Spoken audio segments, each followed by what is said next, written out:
on the Fan Upstate. Well, the Kendall Briles era at South Carolina is off to the races. Shane Beamer introduced his new staff of Kendall Briles and others earlier this morning in Columbia. Stan Drayton and Randy Clements stepping up as well, joining the South Carolina Gamecocks coaching staff. Cole, but it didn't get started without a hitch. It wasn't perfect. Now, if you were in the room, things probably seemed like they were going pretty well. Kendall is certainly a confident individual. Shane Beamer seemed like he felt really good about the hires. I mean, Randy Clements makes you want to run through a wall, so does Stan Drayton. It feels like three really good additions to the staff. But unfortunately, if you were trying to watch it live on YouTube, you couldn't hear a thing. You couldn't hear anything. The video glitched, and Shane was kind of frozen and like, I knew I shouldn't have pulled that plug that I was sitting on, Diesel. I didn't know what it was. I knew I shouldn't have messed with it. I tried to put it back together with some duct tape. Couldn't do it. I knew I shouldn't have done it. You know, in all seriousness, though, Diesel, I didn't have a clue. Right? I was sitting about 10 rows up, halfway up, and I didn't have any idea anything was going on until you texted me. Right. 2 minutes in? Yeah, and I didn't know you were going down there for the press conference. I assumed Cole's probably sitting at home watching on YouTube just like everybody else. And I was, kind of sending hey, this is funny. What's going on over here? And you're like, what's going on? What's going on? I didn't know anything about it. We're going to have a lot to get into in this introductory press conference here in this opening segment. Again, Cole, you made the trip down to Columbia. You had a chance to ask Briles a question. And I don't know if you got any time with the other two new hires after that in a little breakout session. We'll get to all of that here in this segment. We got a lot to get to on the show today. Of course, the Sherrone Moore situation just keeps getting deeper and deeper and deeper. It's so bad. What? Smitty of Sports Talk Media Network going to join us at 4:00. We're going to get into not a Christmas movie conversation because we've already had that one, but the Christmas movie conversation. Die Hard gets all this run as a great anti-Christmas movie, but it's not the only one. And we need to put some respect on some of these other movies' names. Yeah. Of course, we're going to get into a lot of different things, the NFL, and of course, Todd Bowles. I had to check Cole at least 5 times to make sure I had caught every single edit in that press conference, in that one answer that he gave last night after the Atlanta Falcons do the Carolina Panthers a big-time favor and beat the Buccaneers on a walk-off field goal. I opened TikTok this morning when I woke up, Diesel, and that Todd Bowles video was the first thing that popped up. I have mainly sports in my algorithm, so it's 90% sports and 10% duck hunting, right? And the Todd Bowles video popped up first, and I watched it as soon as I woke up this morning and thought, oh my word, what did I miss? It's hilarious. See, I fell asleep last night probably in the fourth quarter. You didn't watch the end? No. That was a crazy fourth quarter for the Falcons. And man, it was. I heard players talking about 3rd and 28. And I'm like, what? It's a weird decision by Todd Bowles. We'll get into this later on in the show, but a weird decision to take the yardage but not the down. Yeah. It was 2nd and 18, and they had a choice between 2nd and 28 or 3rd and 18. They chose the 2nd and 28, and that, of course, gave the Falcons an opportunity to keep the ball moving, and they did. Crazy. They did. That audio, by the way, whatever time it is, incredible audio. But Cole, the audio not working this morning on the YouTube stream for South Carolina's introductory press conference for the 3 new coaching hires, Kendall Briles, Stan Drayton, the running backs coach, and Randy Clements, offensive line coach. I was just reading the comment section, undefeated comment section. It went from over 2,000 or 3,000 people watching the stream live on YouTube down to 25 because nobody could see it. Comments is everybody else frozen? Looks like they forgot to pay their internet bill. Is the tech guy taking a midterm right now? Kendall Briles is thinking, is it too late to take another job? How about fix the sound, then fix the program? And my favorite one, if y'all could see the IT department practice, you'd know they're elites. It's funny, that was man. My favorite one. Those are funny. I just, again, it's so crazy because sitting in the room this morning, you would have never known there were technical difficulties. Right. You never know. Eventually, somebody, and I don't know if it was Steve, that jumps into the stream and says, hey, guys, we know that we're having some problems here. Trust me, the good version of this will be uploaded to YouTube immediately after this session is done. There must be another room, a video control room, where they were monitoring it because, like I said, it was all, happy dandy where I was. Some of those things you can't fix in real time. Like once the connection is broken, you have to take the video down and start over again. And that's really the only way to fix those kinds of things. But let's listen to some of the audio, do a little listen and react. Not going to play the whole thing because it's 30 minutes long. But here was Shane Beamer's opening statement of the press conference. All right. Thank you, Steve, and thanks to everyone for coming out. Today is absolutely a great day for South Carolina football. Start of a great weekend, and next week, want to congratulate our 15 football players that'll be graduating next week during commencement exercises. So really proud of them and what our guys continue to do on and off the field. So congrats to those guys. We haven't played a game since Thanksgiving weekend, but there's no doubt in my mind that we are a better football team than what we were a few weeks ago. With the signing class that we put together last week, as I talked to you guys about in that signing day press conference in here, certainly with the impact players we have bringing into the program. Last week when I visited with you guys, I was in the midst of 115 exit meetings with our players, and the way that those meetings finished up and the feedback I got from our players with in regards to last season, the things we need to improve on, the excitement that our current roster has about 2026, and then these 3 additions that we've added to the program. So kind of a weird start, right? I mean, you're there for a reason. Everybody knows you're there for a reason. You're going to introduce your new offensive coordinator and 2 new position coaches. You start off talking about just kind of a circle the wagons. Where is the program right now? This is what we've been doing day to day, nuts and bolts kind of stuff. Not a lot, interesting in that. But what was really interesting, the very next thing that Shane talked about. Since the last time we played a football game, couldn't be more fired up about that. So many people to thank. Appreciate our school president, Dr. Amaritas, being here with us today. Says a lot about him and his support of our university and our football program. Appreciate his support, not just today, but throughout this season. And the calls, the messages before the game, you don't get that from many school presidents. And this guy's the best in the country, and we're grateful to have him here at Carolina. Appreciate our board chairman, Thad Westbrook, and all that he does.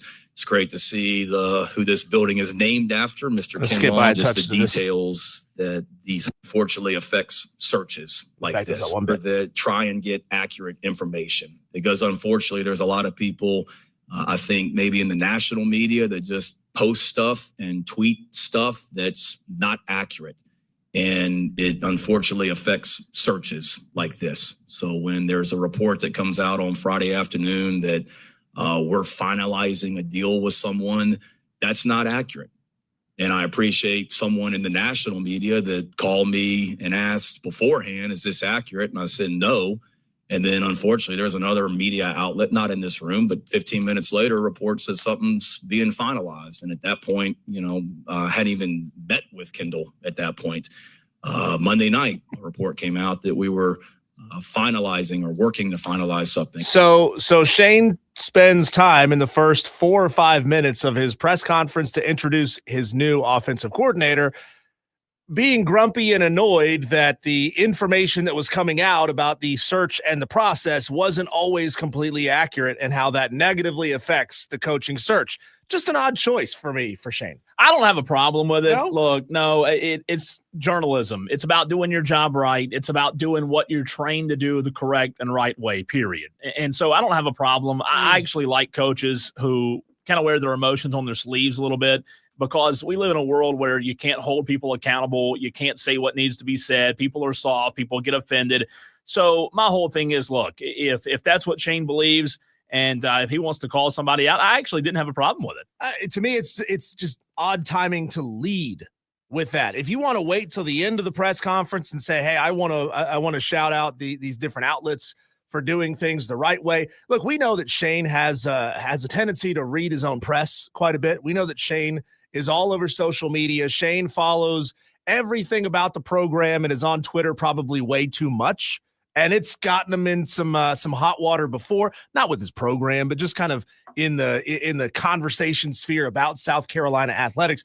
Shane is a touch sensitive about his about the information that's shared on social media. So again, to me, when you're there to introduce your new offensive coordinator that you're really excited about, spending about 5 minutes talking about what you're grumpy about and what annoys you right now, just an odd choice. But then it got off to a much better start after that. Yeah, no real comment other than I don't have a problem with it. So. Okay. So you were there. You were on site. How big was the meeting room? Just kind of the general cast of characters? Was it anybody new, anybody different that you didn't expect to be on site? As far as the media goes? Yeah. No, it was your normal contingent of media, probably 20, 25 people, your typical Gamecock beat. So no new faces, but okay. So you got an opportunity to ask Kendall Briles a question. Yeah. Do you remember what you ask him? What did he say?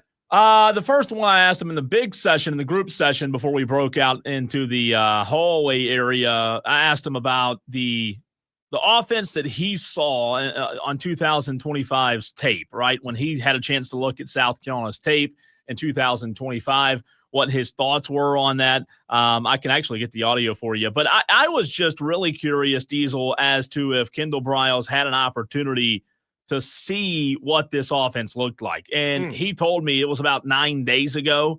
That was the first time that he actually was able to lay eyes on the offense. But I'll tell you this, I like the hire. I know we're about to get into the actual hires in a second and our thoughts on it, but I like the hire a lot. I think he's a very even keel kind of guy, and he understands that, their job is to execute. And without going into like full detail, you'll hear in this audio in just a second. Yeah.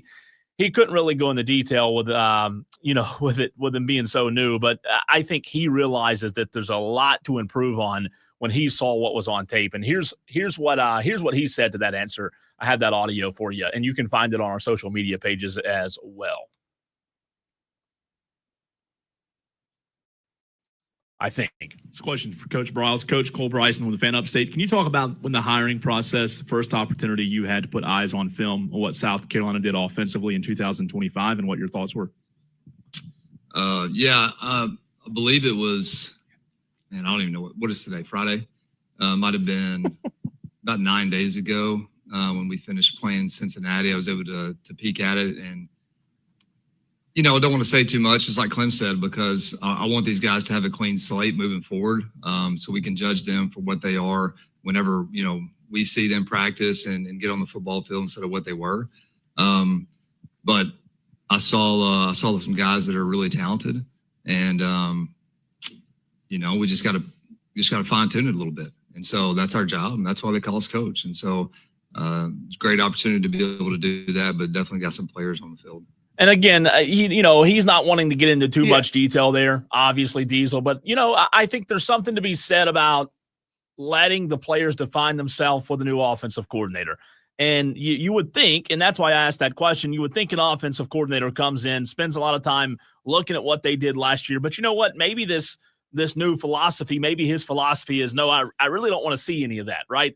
I don't want to allow that to become anything that happens in the future. So let's just start with a clean slate. And he talked about Lenoris a lot today. And I think that's a good thing. Obviously, Lenoris still hasn't made up his mind yet in terms of if he's going to come back, Diesel. But the fact that he was talking about Lenoris in terms of his involvement in the offense, I thought that was, a good sign. At least him and Lenoris have communicated. Yeah, I'm going to play the first words from Kendall Briles as the new OC here in just a second. But, the fact that it was just 9 days ago, that this process was still underway, that it highlights how fast these kind of coaching moves are made and how fast these guys have to make the decision. I mean, imagine, you're living in you're living at somewhere near TCU, and you're living in Dallas, and you got to go to your wife and say, hey, honey, Shane Beamer from South Carolina just called. And she's like, huh? What part of South Carolina? It's Columbia. It's middle part of the state. Would you be okay with me talking to them about this job? And it just like, it happens really, really fast. And that is where I do understand the substance of what Shane had to say about being frustrated over the process. And when it's reported, certainly, agents are calling up like, hey, what's going on? I thought we had this kind of, I thought this candidate was going to be in for this job. And they has to say, no, that's not the case. I understand why Shane was frustrated. So I'm not bagging on him for that. It was just weird timing. So and I'll say this real quick about what you just said. I asked Shane that question in the breakout session, the gaggle session, what they call it, Diesel. I asked him, I said, look, when was the, time frame on when you actually thought this was a real possibility on getting Kendall Briles? And I'm telling you, it happens way quicker than people realize. You said 9 days ago. 9 days ago is when Kendall Briles first saw them on film and watched a little bit of film. You can go find it on our Facebook page and on our Twitter page, the audio of what Shane Beamer said when I asked him this question. Diesel, this deal wasn't final until, from what I gathered, like Monday of like this week. I don't think it, I think it took a little longer to come together than some people realize. Yeah. Because I think, like Beamer said, that South Carolina wasn't the only fish interested in Briles. Sure. Let's hear from Kendall Briles himself. You get that, you get that Texas swagger, that Texas confidence. Here is Kendall Briles, the new OC at South Carolina. Kendall, go ahead. Yeah, I appreciate it, Coach. First of all, I want to thank Rocket Sanders for that comment. The joke there, and sorry, I don't know exactly where it was in this press conference, but the joke was that Shane said he called Rocket Sanders a couple of days ago just to check up on him, see how he's doing, and say, hey, Kendall Briles, what do you think? And Rocket said, get him. Correct. Get him. So that's why Kendall is thanking Rocket. Here we go. But no, it's been an unbelievable 24 hours just being here. For my family, just incredibly blessed and grateful to be here for the opportunity Coach Beamer has given us to join and be just a small part of the incredible staff that he already has with his defensive staff and Clayton White and Joe D with special teams and to join the other guys offensively. So very grateful to be back in the SEC. I know how big of a deal that is, and we're incredibly excited. So thank you to Jeremiah and President and Jeff and everybody who was involved with the situation. And we're excited to get to work. Columbia looks like a beautiful place. We've seen it kind of only in the dark, but get to go out there and everywhere's beautiful in the dark. But we're incredibly blessed to be here and get ready to get to work. Thank you. Absolutely. Thank you. Well, there you go. First words from the new OC, Kendall Briles. Yeah, I think South Carolina fans should be excited, man. I caught up with him, for several minutes, and just his offensive philosophies, the way you talked about it, his confidence. He has a quiet confidence, Diesel. He's not, he's not a rah-rah guy. He doesn't even smile a lot. He's got a confidence about him, and I like it. He talked about what his offense will look like. I'm reading some quotes here, which, by the way, Tolos, you can find them on our Facebook page and Twitter page at the Fan Upstate. But he said, look, this offense is going to be tempo. We're going to be multiple with the formations and with our personnel. And he talked about, not turning the football over. And he told Gamecock fans, I asked him what his message was, and he said, get ready. They're bringing it. So, with all the hires, with Stan Drayton as well and the offensive line coach and Randy Clements, I think these were three really good hires. I think he hit the nail on the head, Shane Beamer did, and I think these are the best three hires potentially that Beamer's had, Diesel, in the 5 years that he's been there. It sometimes takes a while to get the right guys, but I'm high on these hires. I really am. Yeah, it may take a while to find the right guy, but I don't think it's going to take very long for Kendall Briles to get this offense up and running at a much faster clip. You look at some of the last stops that he's been at, generally speaking, when Kendall Briles shows up on campus, offensive production goes up by about 8 points a game. So that's another touchdown. That's another field goal on the board. And you think about this, if you add, I think it was like 8.6 points per game from the previous year to the first year he takes over, you add 9 points a game to this South Carolina schedule, and they're winning at least two more games that would send the Missouri game into overtime. It was the Alabama and I think LSU games that were within 9 points. The Missouri game was an exact 9-point differential. You're sending that game into overtime, and you're changing the complexity of a couple of more football games. So I think you have a chance. You do that this season, you're already at least bowl eligible. And they know, Carolina fans know as well, they've got to go get guys when this portal opens here in a few weeks. They've got to plug some holes. There's some immediate holes that they're going to have to fill quickly, Diesel. And thank God for the portal, right? But I'll tell you what, man, I'm a big fan of this Stan Drayton hire at the running back position. You look at the guys that he's coached, what he's done. He's an impact guy as well. He's a high impact kind of guy, and I think you'll see that impact. I'm interested to see what he does recruiting wise, but also in the portal, because they're going to need a running back in the portal. I asked Stan Drayton about the new recruiting trail, with him being new to the area, because I didn't know if there was a learning curve there, Diesel. And here's what Stan said when I asked him about that. Coach, it's being a little bit different there. This be recruiting. Is that an adjustment at all in terms of a new recruiting trail? Not necessarily. They're still football players. You're still evaluating their talent. You're still evaluating their fit for South Carolina. It's more of an adjustment for me to learn this place and make sure I understand and stay aligned for what Coach Beamer is trying to build his team around from a personality standpoint and a talent standpoint. But no, I'm going to dive in. And if you can play football, then I'm coming to get you. That's pretty much it. I love that, man. I love that, Diesel. If you can play football, I'm coming to get you. There's a lot of Gamecock fans that have, heard that and are fired up. And, I know it's early. They just got hired, but there's reason to be excited, because I think these 3 hires could turn into something good. I did like what Kendall Briles had to say about, about his conversations with Lenora Sellers. He said, we're going to build an offense around him.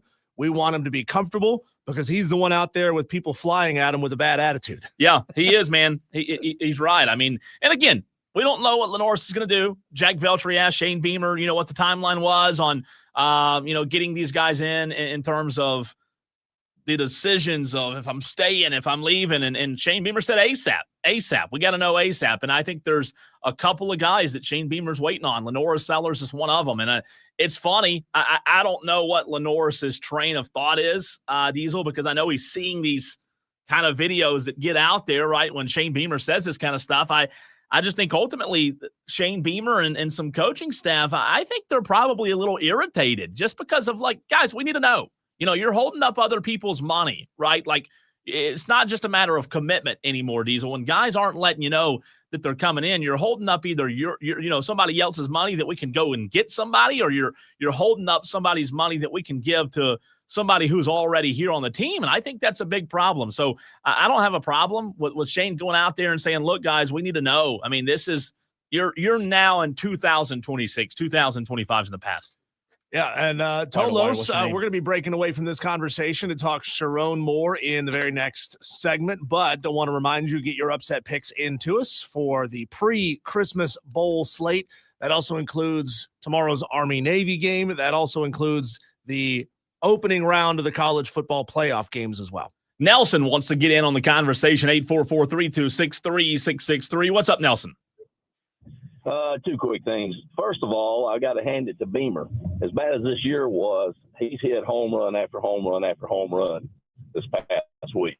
There's nothing but positive coming, starting with the recruiting class, which as far as the rankings of players go, is about the 8th to 9th best class in the nation, and he will kill the transfer portal, I think. But his coaching hires are fantastic. But I was just going to – the other thing was about Sellers. Now, the people on the inside that know are saying 90% Sellers is coming back. There's always that chance that something could happen, but they're saying right now it looks like he's on his way back. Dylan Stewart's staying. Looks like he's staying.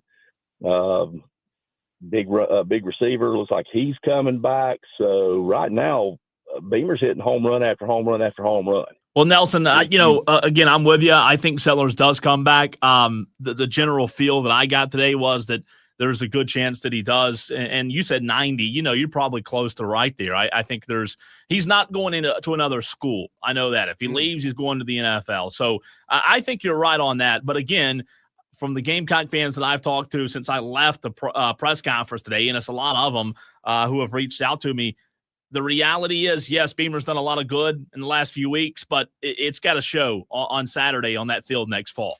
Yeah, coaches now have to recruit 3 different times, Cole. They got to get guys out of high school on campus. They got to keep guys on campus after a year when other schools want to throw extra money at them.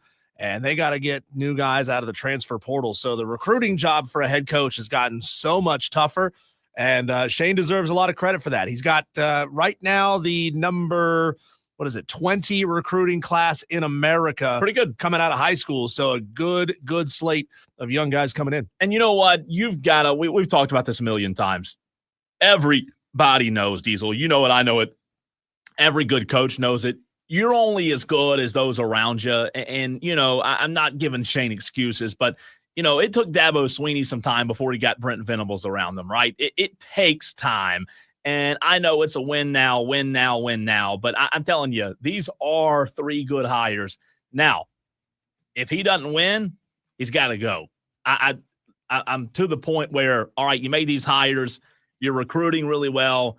You're getting the likes of Lenora Sellers, Landon Duckworth. You know, Lane Kiffin tried to flip him. Lane Kiffin tried to flip Duckworth last week. Didn't happen. Beamer won that battle. So Beamer's won a lot of these battles, Diesel, but he's not winning the wars on Saturday. And if he doesn't win the wars on Saturday next year, I do think, unfortunately, it's going to have to be blown up. But you've got to start surrounding yourself with really good hires. And to Nelson's point there, I think these are really good hires. So good call, Nelson. Appreciate you at 844-326-3663. We'll get back to South Carolina a little bit later in the show. But the latest, what was Sherrone Moore charged with? What is that breaking news? Also, what it means for Underwood, a quarterback who was paid a lot of money to come play at Michigan. Diesel, we'll get into that next right here.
one number does it all. 844-326-3663. That's 844-FAN-PHONE. This is Wire to Wire with Cole, Bryson, and Diesel on the Fan Upstate. Not one, not two, but 3 charges. That is what Sherrone Moore is facing. Diesel, former Michigan football coach Sherrone Moore faces 3 criminal charges as his arraignment Friday revealed details of his actions that led to him being arrested and jailed after he was fired. Tolos, what are your thoughts on this breaking news over the last couple of hours regarding Sherrone Moore? Get in at 844-326-3663. We want to hear from you. Phone lines are open as well, by the way. But Diesel prosecutors charged Moore with felony third-degree home invasion, 2 misdemeanors, stalking in a domestic relationship, and breaking and entering.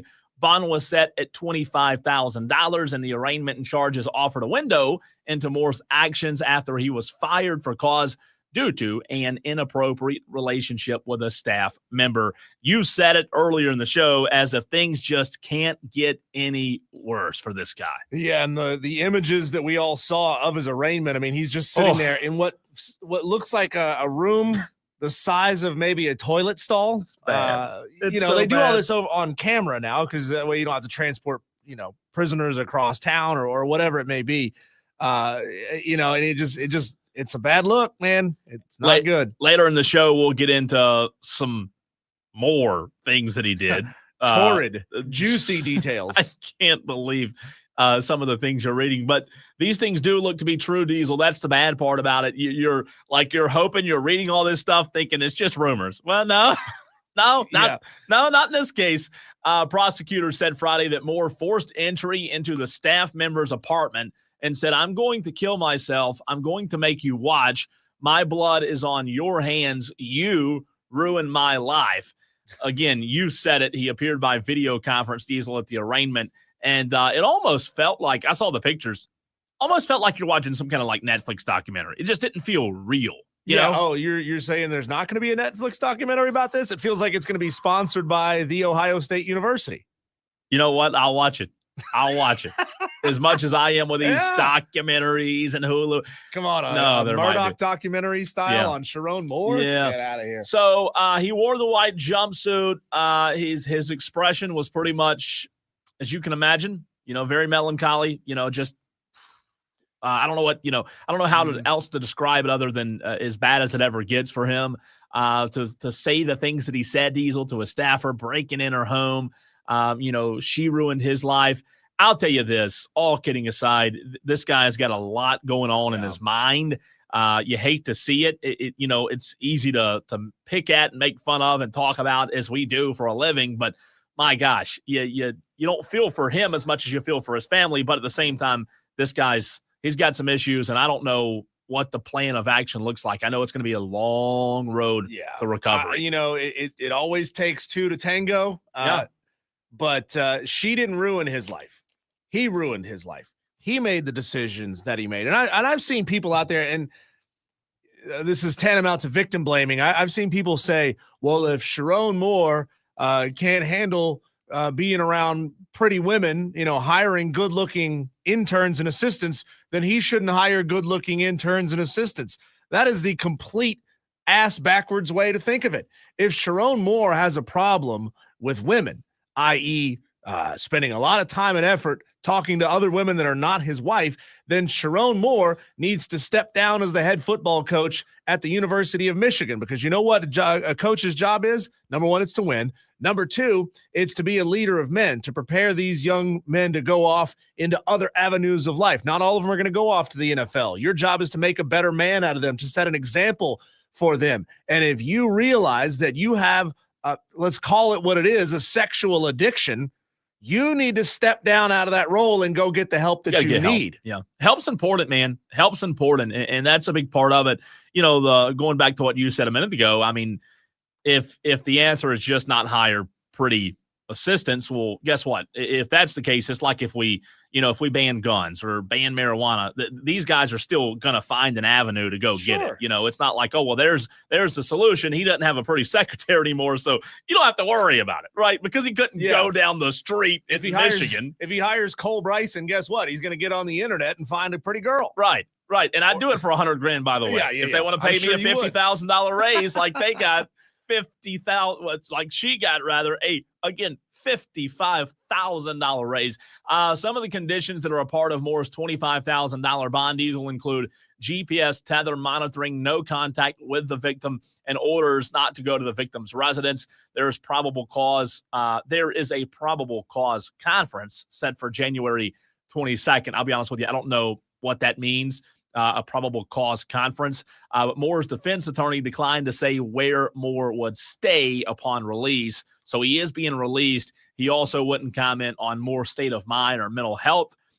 Moore's attorney, Joe Simon, said that Moore had undergone a mental health evaluation and was turned back over to law enforcement. So mental health is right now not where it needs to be for him. I don't know in that case, Diesel, he's not going to go home to his family. No. Right? I'm sure his wife's not going to let him back in the house. Why would she? Yeah. You know? Have you considered the fact here, Cole? Yeah, they gave her a $55,000 raise. But that's going to get taxed. So he paid her in hush money that had to be taxed. So what is she going to get out of that? $40,000? Yeah, maybe $35,000, $40,000. She's gonna have to pay taxes on that money. That's terrible hush money. Yeah. Hush money is supposed to come in a briefcase stacked with $100 bills, not something that you're gonna have to pay taxes on. She didn't like she wanted the pre-taxed hush money. Now, here's an interesting aspect. These love this whole conversation. They've got a pretty good quarterback in Michigan, right? And Bryce Underwood. So now, what's next for Bryce Underwood? Is this news emerges? And look, I mean, we all know that, players are pretty loyal to their coaches. And in this case, Dave Portnoy had a lot to do with Bryce Underwood getting to Ann Arbor, right? They signed him to a deal north of $10 million to bring him there. But with Moore no longer in the picture, Diesel, Underwood's future with the program is in question. And you know what? It wouldn't surprise me one bit for this bombshell to continue and Bryce Underwood decide, I don't think I want to be here anymore. I'm going to go play somewhere else. I don't want to be affiliated. Well, of course. I mean, all he's going to hear is that he's playing at a program that's a complete dumpster fire. He don't want to have to deal with that. If I'm that good of an athlete, I am running as far and as fast as I possibly can. We already heard reports earlier today that one of Michigan's offensive line commits was granted a release from his national letter of intent. So it's the first that I've heard of. There may be more that have already made that decision. There may be more coming. Obviously, when the transfer portal happens, it's going to be a huge, huge exodus, I would think, from that program. It is. And you know what? I don't know what the future of the program looks like in terms of the next coach. We all know that they didn't have to pay the buyout. So, they've still got money. It's Michigan, right? The money's not going anywhere just because of this. It is a horrible look because of what happened. But on the part of Sherrone Moore, before we run the break, that guy, look, I hope he gets the help he needs. We've all dealt with something in our life. Obviously, Diesel, with him, we've said it multiple times, with him being in that spotlight, any kind of issues just get magnified, right? And it's hard to, it'll be hard for him to live a normal life now, right? Unless he moves. I was just thinking about, the Bobby Petrino situation that he had at Arkansas. I mean, he was essentially caught doing the same thing. Obviously, there was a motorcycle wreck that made it worse. But I have this thought, and Dewey posted this on the stream or commented this on the stream earlier. He said his career is over. I have to believe, Cole, that if he had not gone to her apartment, if that side of it hadn't happened, if all the story was that Sherrone was a weak man who was sleeping with one of his assistants, that guy 10 years from now is probably coaching again somewhere at a high level. I mean, he probably ends up as an assistant for a couple of years, rehabs his image for a while, and then, who knows, gets an opportunity again 10, 15 years down the road. But the fact that it got to this point, that now he was violent with a staffer, career's over. This guy's never going to coach again. Yeah, I agree with you. I think if he just handles it the right way, right? in life, it's more about how you handle things than it is what happens. And he handled it just as bad as you could have handled it. On top of that, like, you got the inappropriate relationship, but then you've got the reported, alleged forced abortion, the hush money. You know, it's different, but juicy also in the same way that the situation at Arkansas was all those years ago. Let's run off to break, Cole, because there's a lot going on in the sports world. We'll touch on all of it next with our Daily Wires.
We're going to peek over the fence, see what's happening around the sports world. Cole, these are our daily wires. The buzz. The Carolina Panthers got a little help last night from the Atlanta Falcons after they knocked off the Tampa Bay Buccaneers. The Panthers now sit in sole possession. Let me say that again. Sole possession of first place in the NFC South at 7-6. They just have to not screw it up by losing to the Saints on Sunday.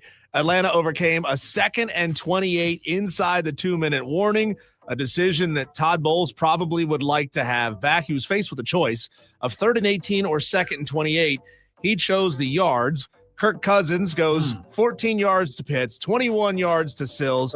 Defensive offsides, gifts the Falcons 5 more, and Zach Gonzalez sneaks the game winner inside the left upright for a 29-28 win. That's embarrassing, man. And look, number one, good on Carolina. Christmas came early. It's been a long time, Diesel, since the Carolina Panthers have been leading the division. So good on them for that. That's awesome. But you're right. You got to handle business on Sunday and see if you can handle business when you play Tampa Bay, right? Yeah, still got a lot of work to do. As we discussed in the last segment, Sherrone Moore, ex-football coach of the Michigan Wolverines, appeared in court today. He was charged with felony 3rd-degree home invasion and 2 misdemeanors, stalking in a domestic relationship and breaking and entering. Bill Belichick has fired 2 coaches, offensive coordinator Freddie Kitchens and special teams coordinator Mike Prefer. So he's going to be on the search for some replacements.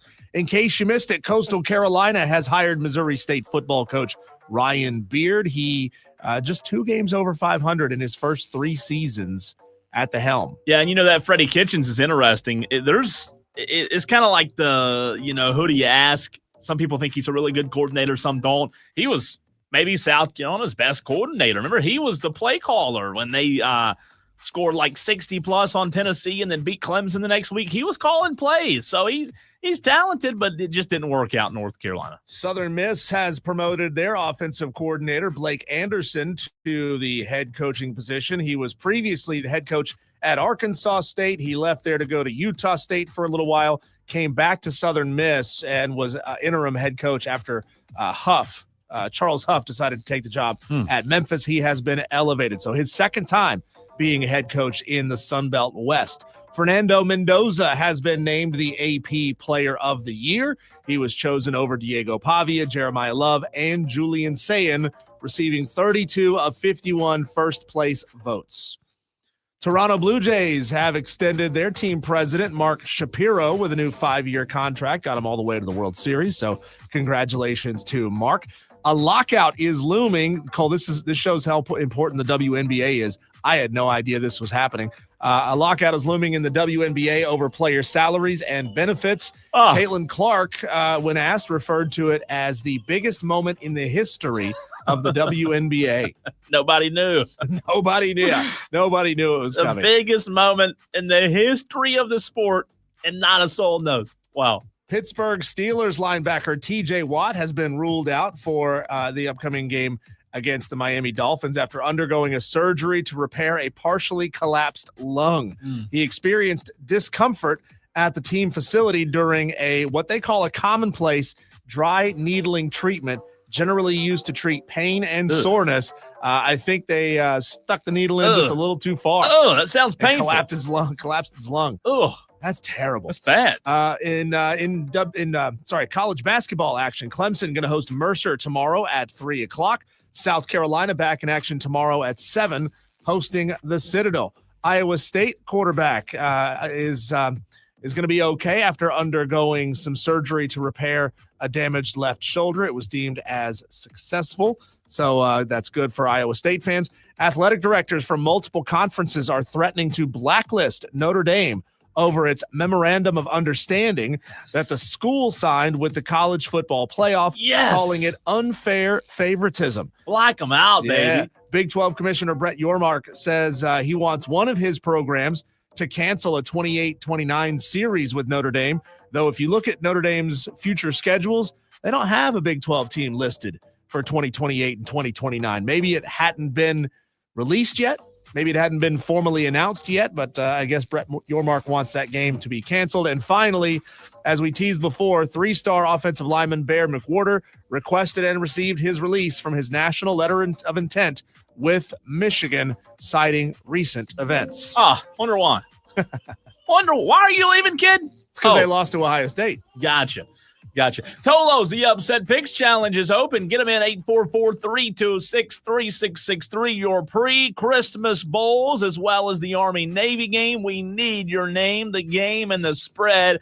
We've got Smitty of Sports Talk Media Network joining us next on the Fan Upstate.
It is time to bring in the one and the only Smitty, Matt Smith of Sports Talk Media Network. We talk to Smitty during football season on Fridays at 4 o'clock, and it sometimes goes 15 minutes, sometimes goes 25 minutes, but it's Smitty. You all love hearing him, so we don't tell him to shut up or anything. It never runs long enough. We love talking to Smitty. It could go 4, 5, 6, 7 hours, but then we have to start paying them, and we can't afford that, right?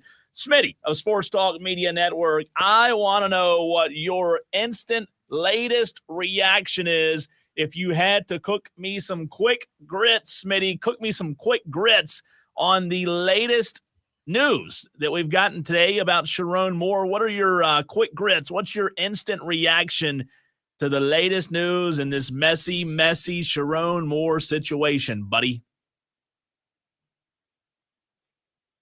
Smitty, you got us?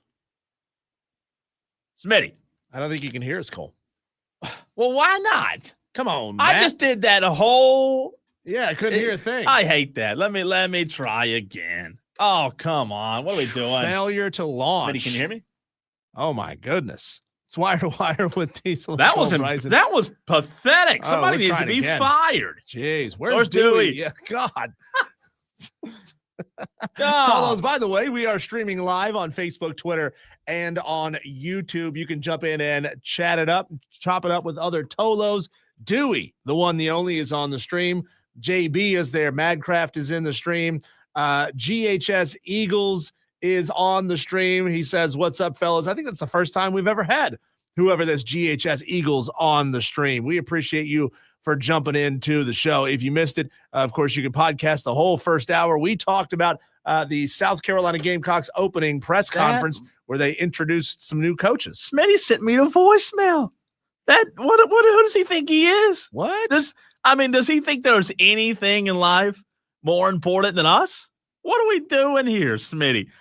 Something important might have come up, and I guess, I'll give him a pass. I'll try him one more time, though. I feel so disrespected. Are you sure you're not doing the game where, you're each trying to call each other at the same time? The phone goes dead, and it's I try to call you back, you try to call me back immediately, and it just doesn't go through? Maybe he just doesn't want to talk. Maybe that's what it is. When it's my parents and we drop the call, I just don't call them back. Yeah, I get it. He is here. He says he is here, which means we are good to go. Oh, you finally Venmo'd him his due for coming on with us every week. That's right. He finally agreed. He's like, the check cleared. That's right. Now we can talk. He had to make sure that the bill went through. Like you said, the payment went through. Smitty, I want to know, what are your thoughts, your summarization, I guess. How would you summarize, in the words of Smitty, everything that's happened in the last 48 hours regarding Sherrone Moore at Michigan? Smitty, in all seriousness, you've been covering sports a long time. Have you ever heard of anything happening like this? No, this is bigger even than what I was trying to I was posing that question in my own head, and I thought for a long time when the Bobby Petrino news started to trickle out was the biggest kind of shocking scandal. But for me, Bobby Petrino, I thought, already had a reputation as someone that was, I don't know, not necessarily buttoned up. With Sherrone Moore, and maybe it's my own ignorance because we're in the South and that's the big, that's a big Midwestern brand. I didn't know anything about Sherrone Moore, and now I'm learning, and none of it's good. This is the biggest in-your-face scandal that I can remember of its kind. I suppose, the 80s had its own share of scandals with pay to players and things like this. But this is the biggest one in my mind that, is criminal. The police are involved. You have no choice but to fire your coach over things that are happening outside the lines. This is going to be a 30 for 30, and we just lived through it. Smitty, I'm going to test your knowledge of sports movies here with the reference that I'm about to make, but I think there's only one candidate that can save this program. He saved Texas State back in the early 90s. Ed Straight Arrow Gennaro, I think, is the only one. Absolutely. They're going to have to go with a Boy Scout, right? You got to repair this brand somehow. I agree, but I'm afraid here's the problem. Robert Loggia, his defensive coordinator, has passed. He's dead. So I don't know who comes in to coach defense for Gennaro. That's your issue, but you're right. Straight Arrow Gennaro or Sparky Woods are the only two squeaky clean coaches that can come in and right this ship and get it going in the right direction. What a great movie. What a great movie. Nice reference. Necessary Roughness. Kathy Ireland in her prime. Sinbad. Absolute prime. Great movie. Sinbad in his short-lived acting prime. He had that and First Kid, and that was the height. We were like, he's on a rocket ship. Sinbad's going to the top. And then we realized Necessary Roughness was the top.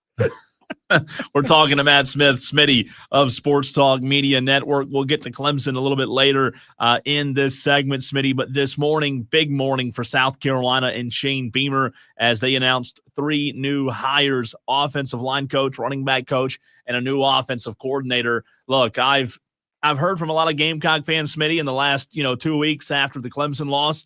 And while South Carolina fans are excited about the new hires, I think most Gamecock fans are kind of in like show me, prove it mode. Is that a fair mode to be in your mind? I think so because of what the Gamecock fans have lived through. Kendall Briles is so. A couple of weeks ago when we talked about where Shane Beamer may go with this hire, I was wrong. If you recall, I said that to me Shane Beamer felt like a guy who, and was perhaps what I said was perhaps it was his upbringing. He always talked about the run game. Now, that's not to say Kendall Briles doesn't run the ball. They've got a lot of numbers that suggest that they do, but he's very much, as you know, he's innovative. He's going to be a cutting edge guy. He's a big play guy, a chunk guy, a tempo guy, and all of those things scream new school. But you're absolutely right. I have gotten the same reaction from people that I know, that Gamecock fans it wouldn't have mattered who you brought in. Yeah. They were going to say, well, we'll see, because what they've lived through is multiple offensive coordinators coming in, and then they realize, well, no one ever seems to develop an offensive line. So all these coaches come in, and by the end of it, they're all running the same playbook, which is the playbook to better protect your quarterback. However you have to do that, whether you have to you simplify the run game or you have to keep your tight ends to chip pass rushers. I think that's what Gamecock fans are tired of, is they have to compromise all the time. No one gets to come in and just run their playbook because they don't have the pieces in place. Now, I will say this. I have been listening quite a bit to people in the know that have been watching the career of Kendall Briles and him coming, he's been in the Southwest a lot, kind of that Baylor, TCU upbringing. And they are very excited. Those people think it's a tremendous fit. And I mean people that I guess have been watching that and then also have a Gamecock slant. Yeah. Now TCU fans there's been a little bit on Twitter, whatever you think of Twitter and X, and you never know what to believe. It could be a bot saying this to us. There's been a lot of reaction from TCU fans. Yeah, take it. That's fine, which you never want to hear. If you start dating a girl, you never want the other guy to say, well, that's fine with me. Take her. There's been that too, but I also don't know, maybe that's just a sign of the times. With the way that this college football season went, there aren't a lot of happy fan bases. Yeah. There are just a ton of fan bases that have, unless you're in the college football playoff, most fan bases are disappointed right now. So I'm curious. And by the way, we can't ignore this. We always have to bring this up. I'm surprised it hasn't been a larger talking point. Art Briles had his own scandal at Baylor, and his son Kendall Briles was on staff at that point. And look, I don't know how much of that is on Kendall. It was his father's staff. He was the boss, but he was a part of a staff that also was mired in scandal at Baylor, which was covering up sexual assaults. So I don't know Kendall Briles' full involvement there. I don't know how much that's followed him. It doesn't seem to have hindered his ability to get jobs as he's gone from TCU and other places all the way up to South Carolina and the SEC. Some breaking news here for you. There is an announcement out of the Utah program. Kyle Whittingham, 21-year head football coach of Utah, is stepping down as the head coach of the Utes. You know, when you look at Kendall Briles and the way he's been able to rapidly improve offenses the last couple stops he's been at, he's usually good for about a 9-point increase from where they were the season before. And it's, it's circumstantial evidence. It's not, necessarily what he's going to be able to give the South Carolina Gamecocks. But, Smitty, if you're Jeremiah Donati, what is your expectation now that, you've given Shane Beamer the money, you've given him the time, you've given him the opportunity to hire one more guy? Is it a certain number of wins? Is it statistical improvement, even if that doesn't translate into wins? What kind of, hard and fast goals are you putting on Shane Beamer for next year? I don't know what his reaction would be, but I think I've got a pretty good, just as you two do, from all the calls you take and all the chatter you see on the text line and other places. I think the goodwill's over. I think it's just about wins. Yeah. Like, it doesn't matter how they come. There are some coaches. We just saw this at Coastal. You guys asked me about Coastal a couple weeks ago. Tim Beck was fired, and he had four quarterback injuries. So no one believes, oh, yeah, well, if you have four quarterback injuries, win anyway. That's not what people believe. They were just fed up. They were just like, look, it hasn't gone well, so now you have to win. I don't care if you put up 500 yards a game. I don't care if there's bad calls. I don't care if you have a field goal blocked. I don't care if the conference comes in and rips away a win from you. You have to stack up wins. And I think that's where Shane Beamer is. I think all the goodwill is gone. He is a popular person as a person, but as a football coach, just as you just mentioned, Kyle Whittingham stepped down. He probably, I don't know this, I'm just guessing Kyle Whittingham stepped down because there's so much pressure right now in college football. And it's a difficult place to be. You've got the transfer portal, you've got an early signing day, you've got a late signing day, then you have to get all the players paid and the NIL. And then around you, not only do you have the superpowers you've always dealt with, now around you, you have these risers like Indiana and Vanderbilt. And I think Gamecock fans, rightly so, by the way, rightly so, look around and say, well, wait a minute, Vanderbilt's really good at baseball, really good at football.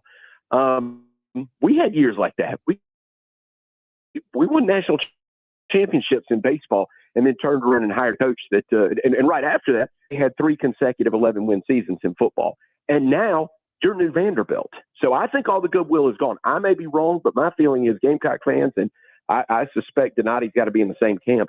It really, there's no excuses. You have to win. I don't care about stats next year. 9 points a game, whatever it is, stack up wins, get to a bowl game at least. Smitty, I asked Shane Beamer today about Kendall Briles, and that kind of led into the conversation about Lenora Sellers. I want to get your reaction to this audio from Shane Beamer being pretty blunt this morning about players like Lenora Sellers, who was on the fence about returning. I know you don't want to rush these guys with their decisions and whatnot, the players, that is, but do you have a feel like when you want those guys to hopefully have their decisions made by? ASAP. I think there's some guys that there's, like I said, I had 115 meetings with players last week, and every conversation was good. The feedback was great with the conversations I had with guys. I'll leave it to them as far as when they want to make announcements. There's some guys certainly on our team that have, agreed to come back and worked out rev share details, whatever you want to call it, that just haven't been announced. There's some guys that still have some decisions to make, but, just to be completely honest, like ASAP, because as we've told them, I want you here, but we can't sit around and wait forever. That there's a portal that's getting ready to open up. Let's be real, there's a financial aspect of it where if you're not coming back, well, that's a financial aspect that is now available to others to either bring in or to keep in our own program that I want to reward. So it's just part of it. So yeah, the longer this thing goes, it's not good. So ASAP. Have I put a hard deadline on anyone? No, but it's kind of one of those that right now, Jack, like if you want to be here, great. If not, cool. If you want to be here, great. If not, cool. Smitty, too blunt? Very blunt, very different than what we heard from Shane Beamer, when he first took the job at South Carolina, when NIL first came to the fore. He was very much a player's coach. I think he senses it. Now, what that sounds like to me, that sounds, number one, that sounds a bit like a pro coach. That's right. That was talking like a professional coach. Number two, what strikes me about that is I feel like what Shane Beamer believes he has done is, I made the hire everybody wanted me to make. I made the hire that if you like playing offensive football, I've got a guy that has a history of putting up numbers. So I made the hire you guys wanted me to make. I've gone out and raised the funds to get everybody paid. So I did my part. Now it's your time to sign up and let's get on board. That's what it sounds like. Now, that's great that he's that confident. I hope for his sake he has that kind of cachet, that he can tell those players, hey, let's do this ASAP, because this is how Nick Saban, I think, would talk in this NIL era. I think that's how he would speak to players, which is, hey, let's get on board because I'm ready to go. I've made a hire and I'm ready to go coach football. Who's coming with me? And I hope for Shane Beamer's sake, he has the ability to rally his players. It seems, according to the reporting, he has not lost that locker room, which is really hard to do after the losing streak they endured. Yeah. But, and of course, they get another loss to their rival in Clemson. But he seems to act as if I've raised the money and I got the name everybody wanted me to get. They didn't necessarily say Kendall Briles, but they wanted a Kendall Briles type. And I even said, I had said on this show, I know he doesn't listen. I'm sure he doesn't listen to what I say. I know that for a fact because I've been in front of him. He doesn't listen to what I say, but what I said was he needs to make a hire that just has to be the right hire. It can't be another, vanilla. Who is this guy? What? Lyle Doggins, for however much, you argue about his success at South Carolina, no one was excited about that hire. I don't even know if Dowell Loggins' family, is it Dowell Loggins or Lowell Doggins? Whatever it was. No one, the people down the street weren't even excited about that hire. This is a hire that is a splashy win the press conference hire. And so that is talking like he's talking like he's got the big stack of chips at a poker game, that he's got money to spend on players and he made the hire everybody wanted him to make. Now get on board. And I hope for his sake, he can talk that way and back it up. Matt Smith, Sports Talk Media Network. Smitty, we're seeing play out right before our very eyes a masterclass in what not to do if you're building a new media entity, i.e. the college football playoff, in terms of exactly how to turn fluidity into rigidity. Number one, all of these precedents that they have set that people now assume are just hard and fast rules. Add to that 5 guaranteed conference champs. Add to that now what we're learning is a guarantee to Notre Dame that if they are in the top 12, they will be in the college football playoff no matter what. Why in the world would a committee sign off on something like this or sign this MOU agreement with Notre Dame in a situation where it sounds like the other commissioners were kind of caught off guard that it was even signed at all?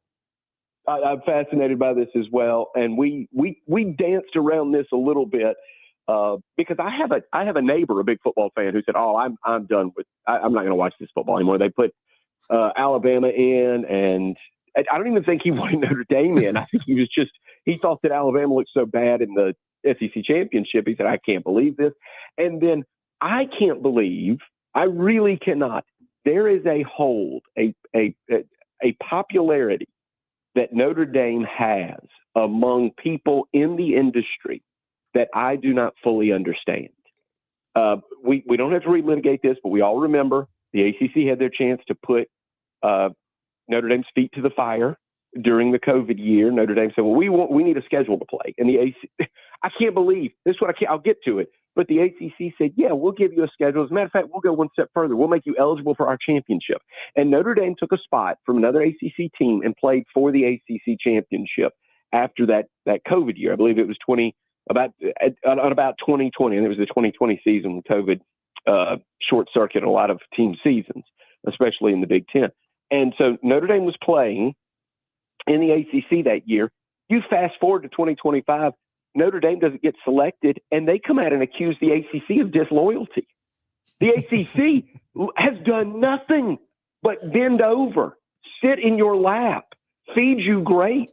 I do not know what Notre Dame could possibly expect further from the ACC. Well, they got it. The ACC said, yeah, we like this idea as long as Notre Dame finishes in the top 12. There is a hold that Notre Dame has over people inside the industry of college football. We have had so many I don't even know what the Notre Dame rule is anymore. We had it in the BCS. Every time the College Football Playoff Committee, we have something new come out, they have to have a new Notre Dame rule. I don't get it. They've won one national title in my lifetime. Yes, they're a good program. Yes, they're a popular program. But the stat for me is they won more national championships in Babe Ruth's lifetime than they have since he died in 1948. I don't get it. But inside the industry, they own it. They can come out and go to the Dan Patrick Show and badmouth the ACC after the ACC does everything for them. We'll give them a schedule. We'll do whatever they want. Oh, come in, play all our sports. Don't even have to join football. We don't care. And then they'll still come out and badmouth the ACC. I don't get it. I think the rest of the if I were the rest of the conferences, I'd say that's fine. I'm tired of it. I'm not going to schedule you. If I were Texas and they flirted with this idea, I just wouldn't play them. I would just say, don't worry about it, because Texas has so many teams to play. They could get a home and home with Ohio State tomorrow. They can get a home and home with Southern Cal. That would move the needle. They can get a home and home with Oregon. They don't have to play Notre Dame. And you probably have a lot of Notre Dame fans listening.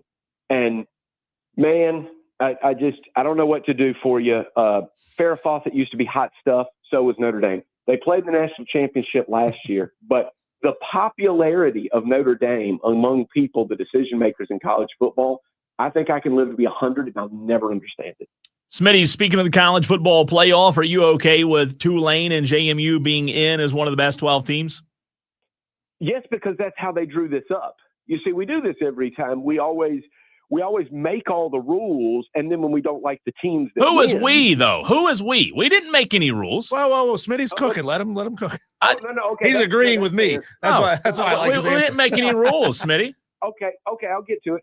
No, you're right. You didn't make any rules. I didn't make any rules. But I'm suggesting, and you may have balked at this the first time. You may have said this is dumb anyway. Let me tell you what should have happened. The ACC, who I was just defending, screwed this up.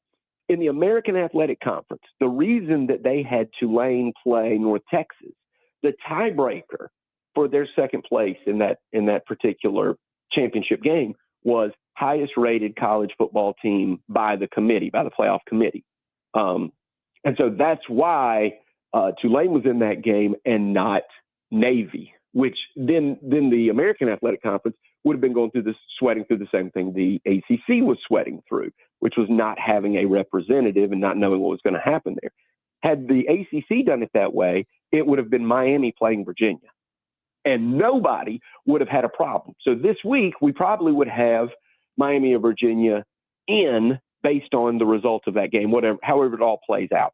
But you may have had a problem with the way this was drawn up in the first place. But everybody knows they were just throwing the group of five a bone, because the group of five rightfully asks, where's our place in this? Where's our place in college football? We can go 12-0. We can beat everybody on our schedule, and we aren't allowed to play in the college football playoff. This is not right, and it wouldn't be right. It wouldn't be right. So you may not like the way the field worked out, but I'm not so sure that your problem is with the teams as much as it is with the rule that got written up 3 years ago. Smitty, last question for me. How do you feel about players, and some programs are allowing this, some are not, players who have already declared their intentions to go into the transfer portal being allowed to come back and play in their bowl games? The calendar's all messed up. I don't know. I've been told there's nothing that can be done about this. All these coaching changes before the playoff, guys coming, the coaches leaving at Ole Miss and then coming back, and then they're going to join Lane Kiffin later at LSU. Players declaring for the transfer portal and then wanting to come back and play for the College Football Playoff Committee. I don't know what you can do.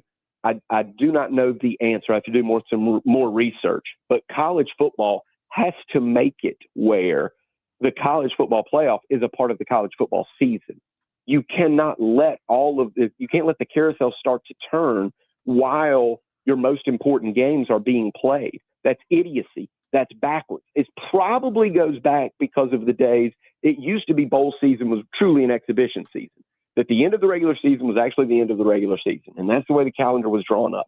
And all of this other stuff came about later when we decided that bowl games should count and help us determine a national champion. And then on the heels of that, we decided we should have a college football playoff. All that is fine. This is the job of the NCAA, which is actually, they like to sit back, cross their arms, and watch it all burn, because they like to say, I told you so. You guys shouldn't have messed with us. And because we had all this fine and you guys screwed it all up when you came in over the top of us and sued us. So that's part of what is all playing out in front of us. But I think it's insanity. I think this is I think we've said it before on this show. This is absolutely, positively, for me, the most exciting regular season of a sport. The best regular season start to finish. And it has the worst ending. Why is it a grease fire every year in December and January? Why can't we just wrap our arms around this? But we really struggle with that. Meanwhile, college basketball has one of the slower regular seasons, playing December games that don't matter. And then what happens in March Madness? We'd all be doing our brackets right now.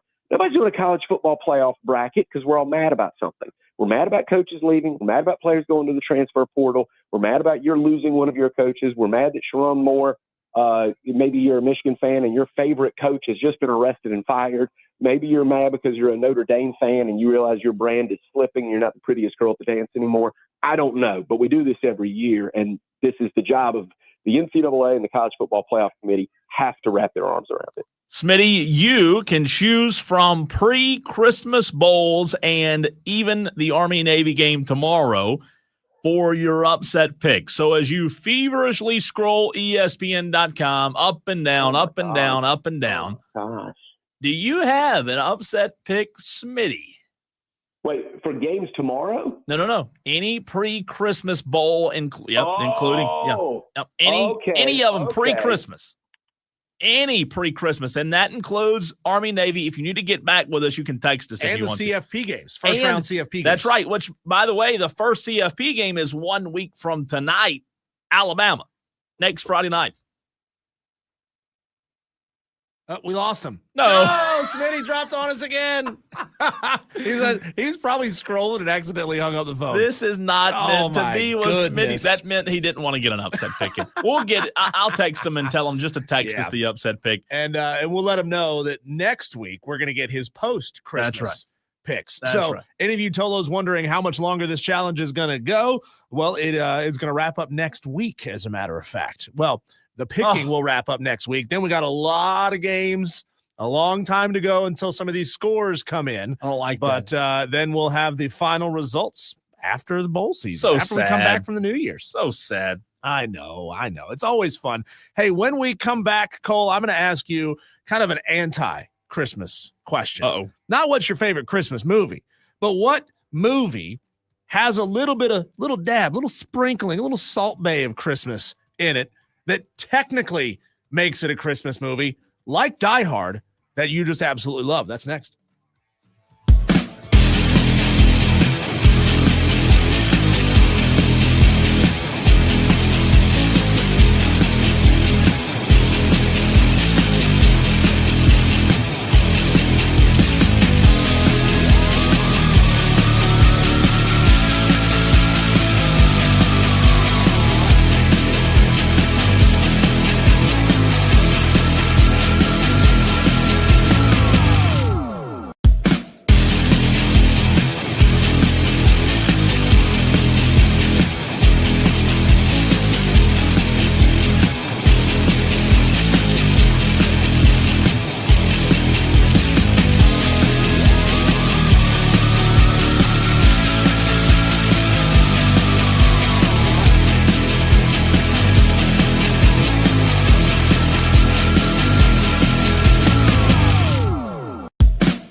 When I think of Christmas traditions, I think of gingerbread men, nutcrackers, going to see Trans-Siberian Orchestra at Bon Secours Wellness Arena, which, by the way, they just started a show about 35 minutes ago. A couple of our Tolos are there right now.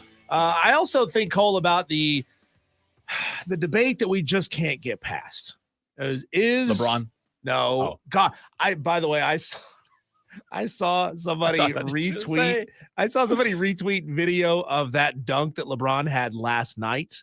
It was a monster dunk, and they retweeted it as "check out Bronny James Sr." I was like, come on, how disrespectful That's pretty good, though. It's pretty funny, right? But now the debate we always have every year is Die Hard a Christmas movie? Let's get past it, okay? Like, I know that we are creatures of habit, and that it makes us feel good to talk about the same things and watch the same movies and sing the same songs over and over again. But we got to get past that debate about whether or not Die Hard is a Christmas movie. It is, because it is set during a Christmas party. It is a Christmas movie. And I don't know what time Hans Gruber goes splat at the base of the Nakatomi Plaza. I don't know if it happens at 1 a.m. If that happens, then part of it takes place on Christmas Day. But I'm here to tell you, there's a lot more that we could be debating as to whether or not they are Christmas movies. And I want to debate which of those is the best. Tolos, what movie have you loved for a long, long time that sort of tangentially touches on Christmas Day? Tangentially. Tangentially. A lot of Our syllables Tolos there. right now are literally Googling to see what that means. What if I told you, Cole, that Rambo First Blood is just as much a Christmas movie as Die Hard is? You've seen Rambo First Blood. Oh, come on. Don't tell me you've never seen Rambo First Blood. Stallone. Oh, Vietnam I have. vet comes home. I have, yes. Local cops start hassling. No, I him. have. Really? Yeah. Okay. Sorry, I'm just, not the. Yes, I have. Old movie, though. It is. Old movie. 82, I think, is when that movie. It's older than I am, believe it or not. Not a Christmas movie, though. It is a Christmas movie. You know why it's a Christmas movie? Watch it critically again. When they walk John Rambo into the police station, there's a Christmas tree inside of the police station, and they have a stringer hung on the reception desk there that says Merry Christmas. So you can't tell me that is not a Christmas movie. It's got a tree. It's got the word Merry. It's a Christmas movie. I wanted to see what ChatGPT would say if I asked, is Die Hard a Christmas movie? So on my desktop computer here, Diesel, in front of us, I did. The only issue is, for whatever reason, the language on ChatGPT was changed to German. So I got an answer back in German. Not kidding.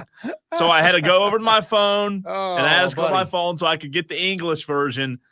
What do you think the answer was, yes or no, from ChatGPT? If Is you it? just yes or the answer is yes. You think ChatGPT says yes? Absolutely. You'd be correct. Yeah. It says, here's why. Christmas isn't just a backdrop, which I think is important. If it's a backdrop, not a Christmas movie. What? Right? The entire movie set is on Christmas Eve at a holiday office party. To ChatGPT's point, which I agree with, by the way, it says if you remove Christmas, the story doesn't work the same. So I think that's a good point. If you remove Christmas out of a movie, is that true? Would you agree with that? If you removed the fact that they were at a Christmas party from Die Hard, does the movie change?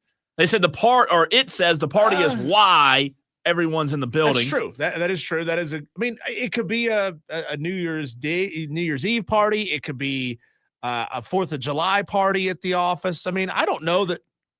Well, here's the changes answer. it that Here's much. what we've never talked about when it comes to this whole Die Hard thing being a Christmas movie or not. Yeah. The way you answer it, and I think I'm okay with being on the side of yes, that you are. The way that you answer it, Diesel, is by saying, what time of year do you watch Die Hard? True. Do you watch Die Hard at Christmas? Yep. Well, then it's a Christmas movie. Yeah. If you watch Die Hard in March, no, it's not a Christmas movie. What if I watch Debbie Does Dallas at Christmas time? what's Does your that name? make that a Christmas movie? That's a big question. No. No. Why not? That's what ChatGPT so you know said. what that movie is. No, but you didn't know what Rambo First Blood was. Steven, let's go to the phone lines. 844-326-3663. Gotcha. Steven wants to weigh in. What's up, Steven?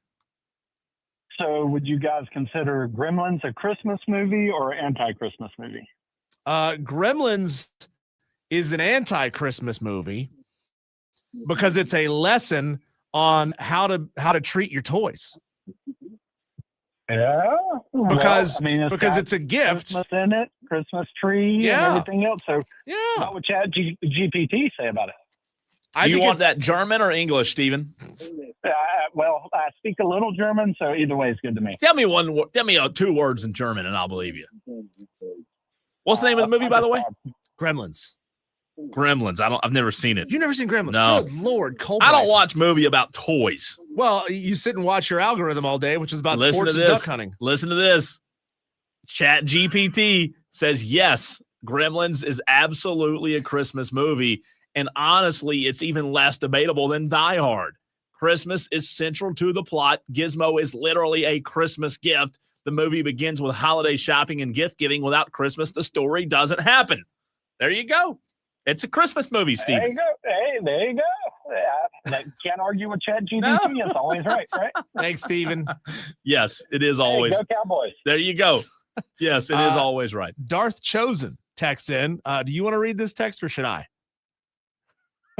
I'll read it. Okay. You sure? Debbie Does Dallas is a Christmas movie because Christmas is about giving, and there is plenty of giving in that movie, says Darth Chosen. Darth Chosen. That's you dirty, dirty boy, Darth Chosen. I plenty love of it. giving. Cole, there's another one that people don't talk about that is also a Christmas movie. Lethal Weapon. Most people don't think of Lethal Weapon. Yeah. I'm asking Chad. It's a Christmas movie because it's set during the holiday season. And it features a fist fight on a Christmas decorated lawn between Gary Busey and Mel Gibson. Tell me that's not a Christmas movie. ChatGPT says it is. Yes. Yeah. Wow. Yes. Wow. I'm going to ask it. Mm-hmm. Here's what I want to know. So if you're tired of the same old crap, watch those. Put on Lethal Weapon. Huh. That's interesting. So I asked ChatGPT what are other movies that aren't actually considered Christmas movies. Mm-hmm. In the conversation, you have Die Hard, Lethal Weapon, The Long Kiss Goodnight, never heard of it. Yeah. Reindeer Games, Gremlins, Batman Returns. Yeah, Batman Returns, the second Christmas Tim movie? Burton Batman. Oh, that's absolutely a Christmas movie. Okay. Because it's all about the penguin and longing for his parents, and it's set around Christmas, and they're shopping in the toy stores. It's absolutely a Christmas movie. When Harry Met Sally, have you heard of that? Never heard of it. I've seen it. Catch Me If You Can. I don't remember the Christmas element of When Harry Met Sally. Okay. I don't. It's been a long time. It's a great movie. Yeah. Great movie, by the way. Wow. What did we do before ChatGPT, by the way? We just remembered things. Wow. That's the thing. Like I Google, use it so much. Google removed our necessity or our need to remember things. And so we just let things go into our eyeballs. It kicks around our brain for about 3 seconds and then poof, it's back out again. It's bad though, We used to learn things. Now we just look it up. I use it all the time. And I mean like every day I use ChatGPT for something. It doesn't matter what it is. And a lot of it is good. I mean, I learned how to do a lot of things with it. But how about that? I did not know that those were considered Christmas movies. Yeah. Learned something new. I love Die Hard, but I think I'm going to be spending my time this holiday season watching Rambo. Today is the 12th day of Christmas. Didn't mean to do that on purpose. I know. Is it? 12th day or 12th day of December. Is. I have yet to watch a Christmas movie, Diesel. Have you? No, I haven't. See? Cole, do you know what you get on the 12th day of Christmas? Oh. The 12th every day of Christmas. I'm going to test you on this every day leading up to Christmas. I can do it, but just together. give me a second. On the 12th day of Christmas. Yeah, what is that? I got to turn this other music down because I can't think twice. My OCD is listen to two songs at the same my time? OCD. You're asking what the 12th is? Yeah, what do you get for 12? 12, oh, God. I'm not going to look anywhere. Dozen Yinglings. I'm not going to look anywhere because I know it's probably getting texted in. 9, On the 12. I had to look it up too. I didn't know either. Do you start at 12 and go down? Yeah. Not geese? No. There's geese in there somewhere, right? I think there's a goose somewhere in those 12 days. Everybody knows 5 golden rings. Swans? No, that's not what you get on the 12th. 12. Hold on. Let me one more option, one more chance. 12. You get 12. I swear it was geese. Something about geese or I don't know. You get 12 drummers drumming. I feel so stupid. I knew that. I'm going to test you tomorrow as well. It is up to you, though, Cole, to not look it up. Don't listen to the song. Don't look it up. I wonder who the best. I'm sitting there singing that song in my head. I wonder what Tolo can sing the best Christmas song. What Tolo? That might be a good Christmas challenge. Which Tolo? I don't know. I want to hear Dewey try though. But what if you had like Dewey and 2 other Tolos as the judges? So you have like 3 judges who are Tolo judges, and we crown I don't know. Maybe we don't have any good singers in the audience. Steven sounds like he'd be a good. Madcraft is. Yeah. Madcraft's a good singer. Who do you think the best Tolo singer is? Maybe we should have a Tolo sing-along. Or a sing-off. A sing-off. You have 3. You let Dewey be one of the judges, right? And you get 2 other judges, and you get those 3 judges these on the phone at the same time, right? Like American. And then you have the Tolos. I mean, I think I might win it. God. Dewey doing his best Simon Cowell just sipping on us. That's so funny. I would. Hilarious. Oh, man. All right. The college basketball slate this weekend next.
Philip Rollins on the Facebook stream says Dewey, Medcraft, and the Leprechaun of Lyman should be the judges. That'd be a cast of characters, wouldn't it? And Diesel, by the way, appreciate Philip Rollins bringing this up, and he put it on the Facebook stream. I'll put it on the screen for those to see that are watching the show on Twitter, Facebook, and YouTube. Let's go Furman. Philip Rollins says they play at 6 o'clock and the soccer Final Four on ESPN2 at 6 o'clock. We need to give them a support and shout out. They've got it. The Furman Paladins soccer team in the Final Four tonight at 6. That's just an hour away. So shout out to the soccer team. Let's go. Look, I'm not a soccer guy, but I'll shout out a successful program anytime. And kudos to them, man. Good stuff. 16-1-5 overall, 1-0-1 on neutral fields. It's a big one. Yeah. For the Furman Paladins. Let's go, Dins. When we come back, Cole, we already talked about Sherrone Moore and what happened in his arraignment today. But that's not the latest. That's not all of what's going on with Sherrone Moore. The story gets messier and messier. More on that next.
From the fields to the courts and the gridiron to the tracks. Electrifying sports talk from start to finish. You're going wire to wire. With Diesel and Cole Bryson. On the Fan Upstate. Tolos, who do you like to pull an upset in college football before Christmas Day?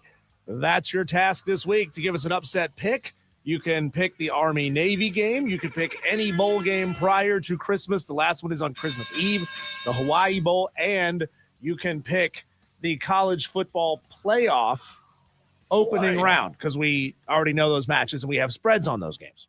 Can you believe it's 1 week college football playoff? I know. It feels Alabama. Does it feel like it gets lost a little bit in bowl season? You know, because there's so many bowls going on all at the same time. I really think bowl season needs to be stripped down to like 10 games. You get the CFP, which is 11 games. Then you get 10. You should have 10 more bowl games, and that's it. So basically, it's the top 35 would have a postseason game of some kind. Yeah, and the bad thing is that the Army-Navy game kind of gets thrown away in a way, like in a sense, rather, just because of you've got the antis, and people will still watch. But you also have bowl games on Saturday, not any good ones, but Diesel, you have Alabama, Oklahoma 1 week from tonight. If you want to take that one, it's worth 1.5 points. 1.5 points. Do you remember who you picked? I did. I took I'm a Memphis guy. Memphis has burned a lot of people this year, though. No, let me tell you who's burned people. Dave Doran. He sucks. Okay. Well, that's not debatable. No, it's not. I mean, we can't. They can't won't fire debate him. You want to get mad at South Carolina for being slow, dragging their feet, moving on from coaches in the past.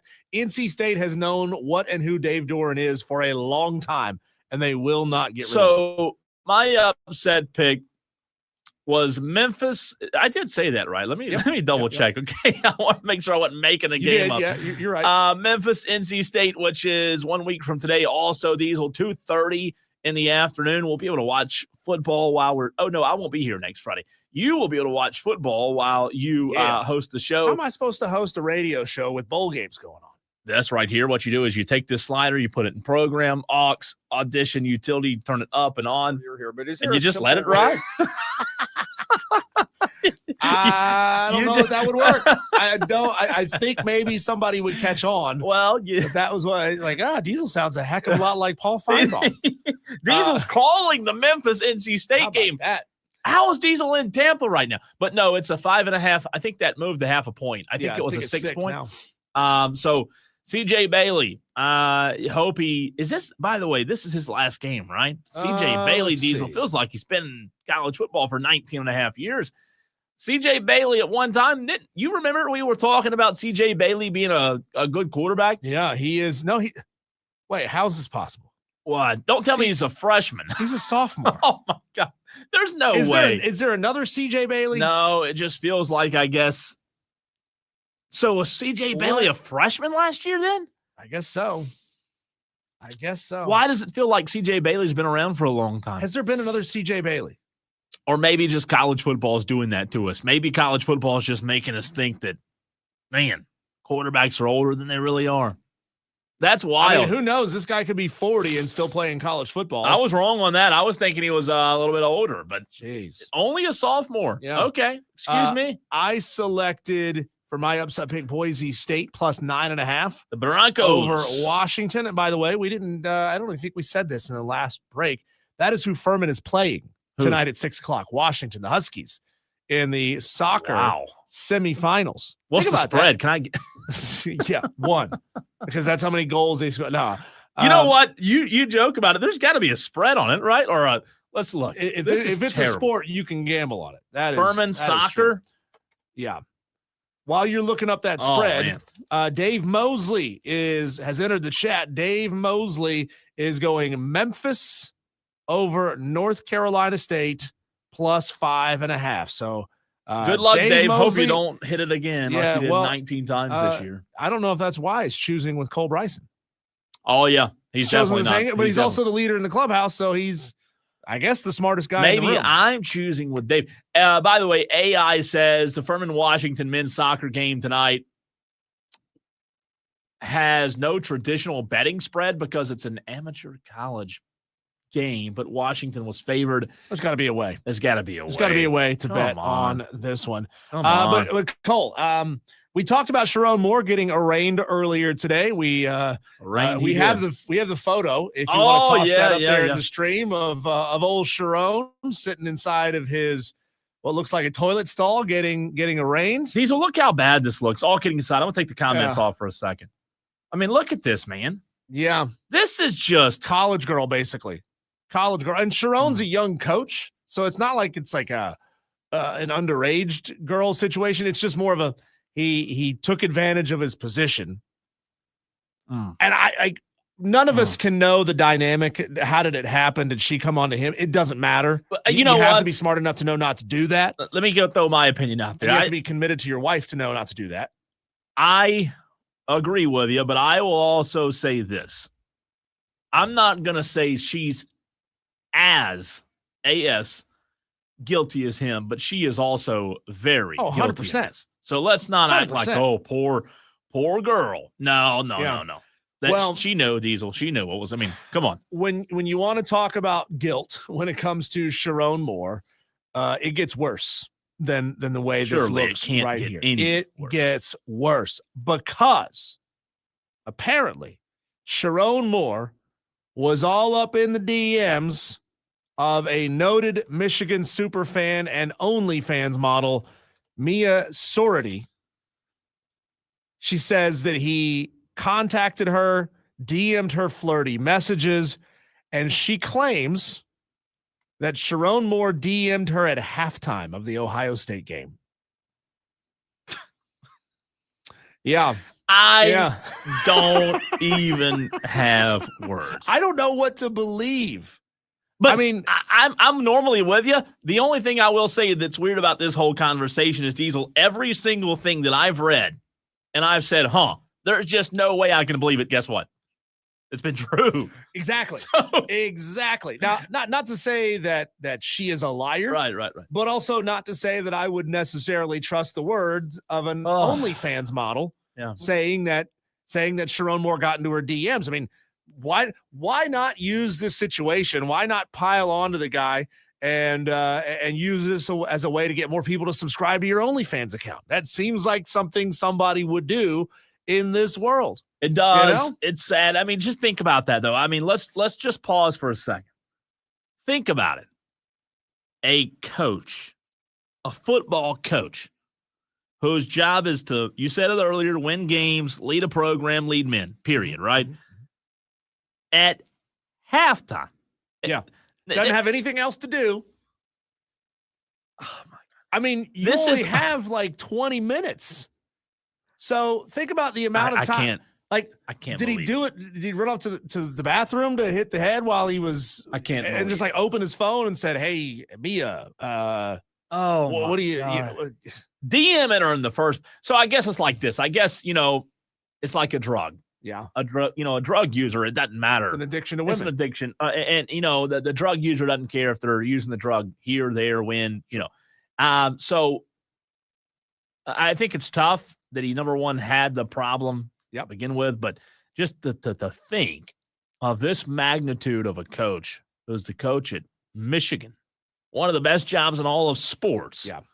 And he wasn't playing Toledo. You're supposed to try to figure out how to beat Ohio State. Right. And no disrespect to Toledo. And OnlyFans girls. I just imagine if this gets out to be true. Like, what does this just say about? And she is a noted hardcore Michigan fan. She was tweeting out in support of Jim Harbaugh when all that stuff was going on a couple of years ago. Here's the thing, Cole. I don't believe that Sherrone was trying to flirt with it. I think Sherrone was just trying to secure a donation for Michigan football. Oh, from her? From her, yeah. Because, I mean, OnlyFans girls make a lot of money. Right. She's famous. She makes a lot of money. Maybe he was just DMing her and saying, hey, sweetheart, clearly we're not good enough. We're getting beat out there in the trenches. Would you mind sending $1 million to our NIL account so that we can get some better linemen next year. Yeah, that's what it was about. That's what it was about. Yeah, you're right. On top of that, Cole, people have taken it upon themselves to do a deep dive on Sherrone Moore's Instagram account. They look at all the accounts that he follows, and lo and behold, he follows what they called, quote, hundreds of college girls, OnlyFans models, female reporters, and anchors.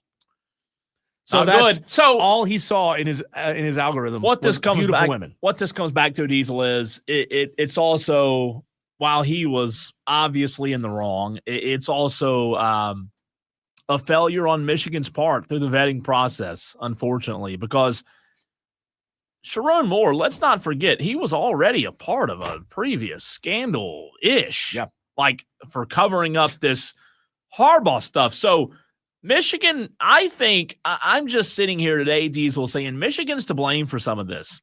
Did you truly vet this guy? Sure. Number one, did he earn the job?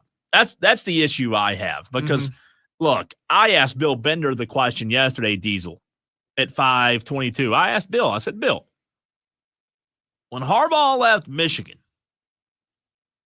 you're a college football writer. You are a national college football writer. When Harbaugh left Michigan and they were looking for a new coach, I said, were teams looking into Sherrone Moore? And quickly he answered, no. So, number one, my issue with Michigan is, first of all, you hired a guy that doesn't seem to be really qualified. Did he win games? Sure. Did he deserve the job? I don't know.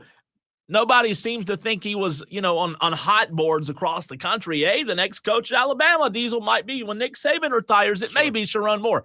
So, number one, that's my first problem with Michigan. Number two, it doesn't seem as if they did much of a background into this guy whatsoever. And if you did an extensive deep dive, maybe you can see some of these red flags, but it doesn't look like they did anything. Speaking of red flags, it was also rediscovered that Sherrone Moore tweeted that he was going to one of Diddy's parties. I saw that and thought, there's no way this can be true, right? They pulled it. May 4th, 2018 says he's about to go to Louisville to attend the Trifecta Gala hosted by Diddy. Dear God, how much worse could this get? It's crazy. So now, Cole, people are starting to take the logical next steps, and some people are taking the illogical next steps. And I have disagreed with this ESPN pundit many times in the past. Ryan Clark of ESPN that it is insanely disrespectful for him to have this take about Sherrone Moore. I think his failures as well. He failed. If these things are true, he failed his family. He failed the young men he was in charge of leading and coaching. And he also failed a community of coaches who would love to follow him to get an opportunity to coach at a historically great university like a Michigan, to be amongst the names of the Yost and the Schembechlers and the Lloyd Carrs. That was the opportunity that he had that he failed at.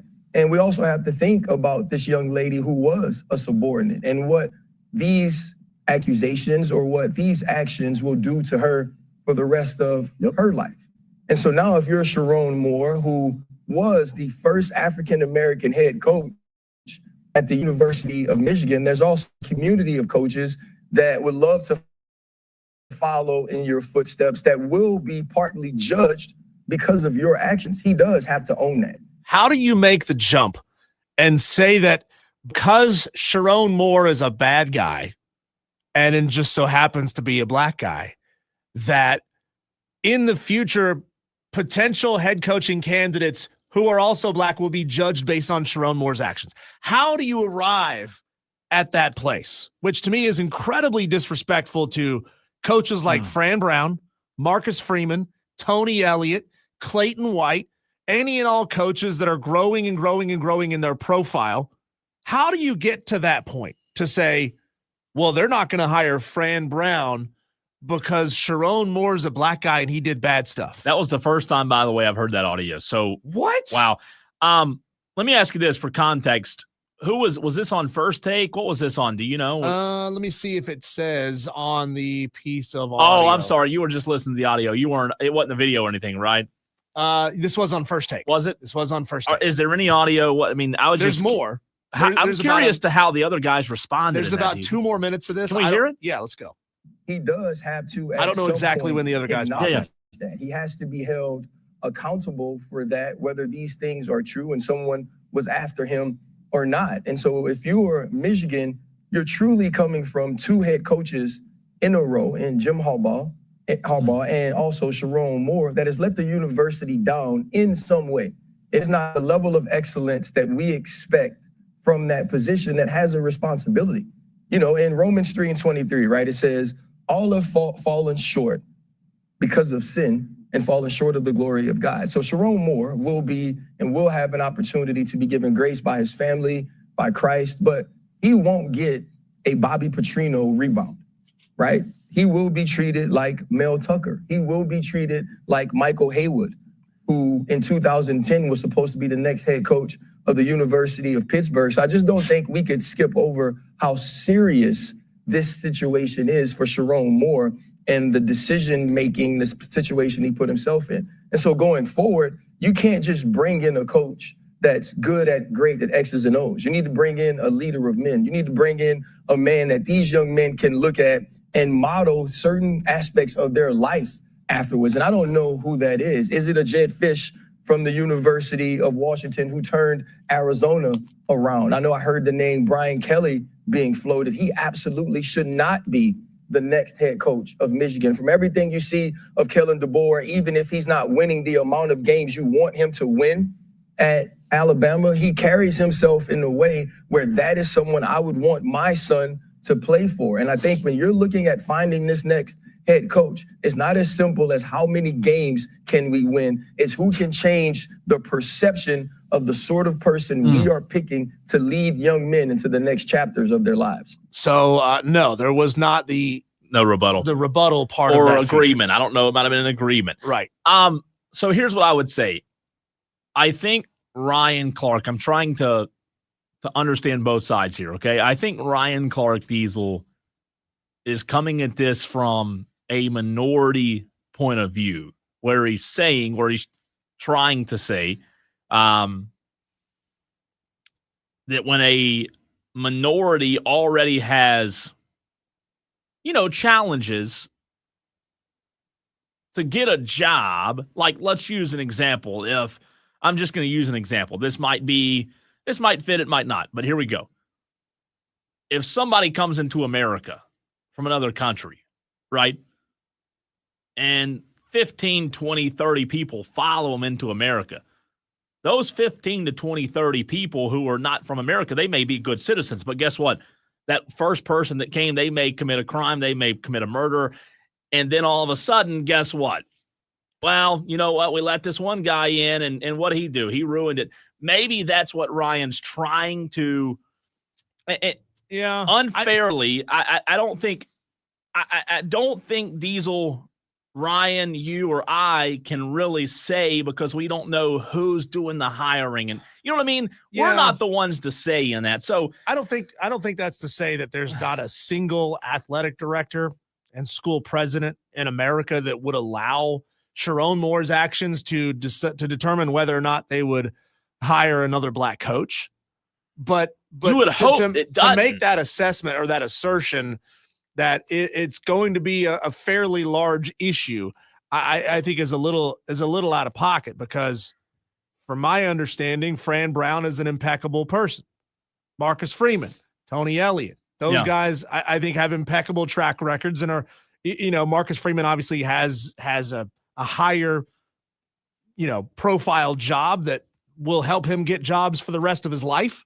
But Fran Brown and Tony Elliott and guys like them are continuing to build their resume, and they're doing a great job where they're doing it. So I would want those guys to be judged on their individual character and their individual accomplishments, and a guy that they've never ever met possibly having some kind of an effect on whether or not an athletic director or school president wants to hire him. I just think that was a little too far of a reach. And you know what?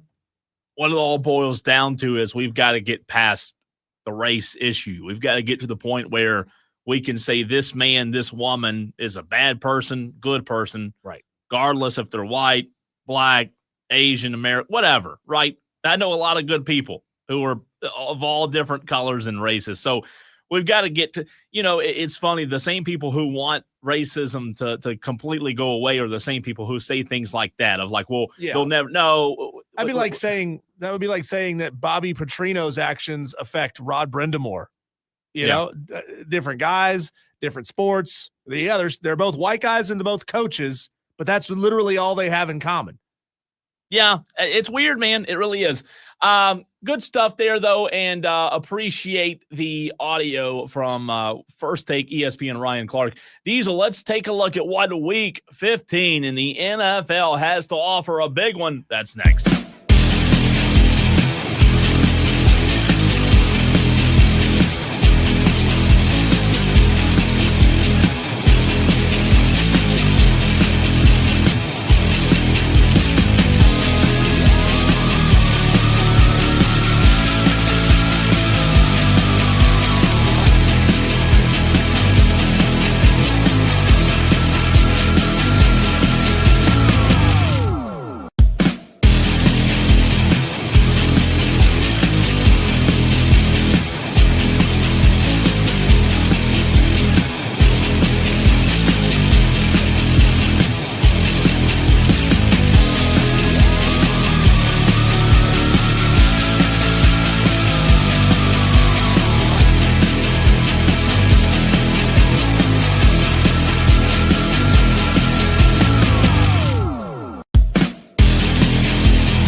Look for week 15 in the NFL. What a big week it is. And, man, a lot of different players have an opportunity to set historic marks, milestones.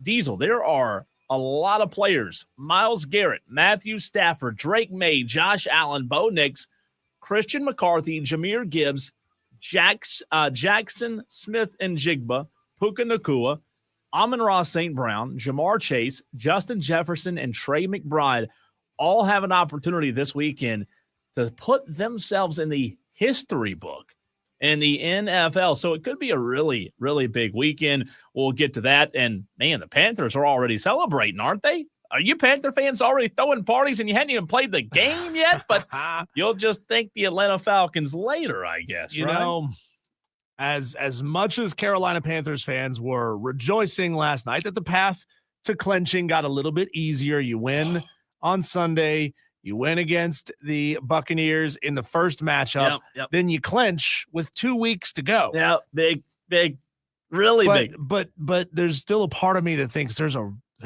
real good chance the Carolina Panthers crap the bed and figure out a way to lose to the Saints again.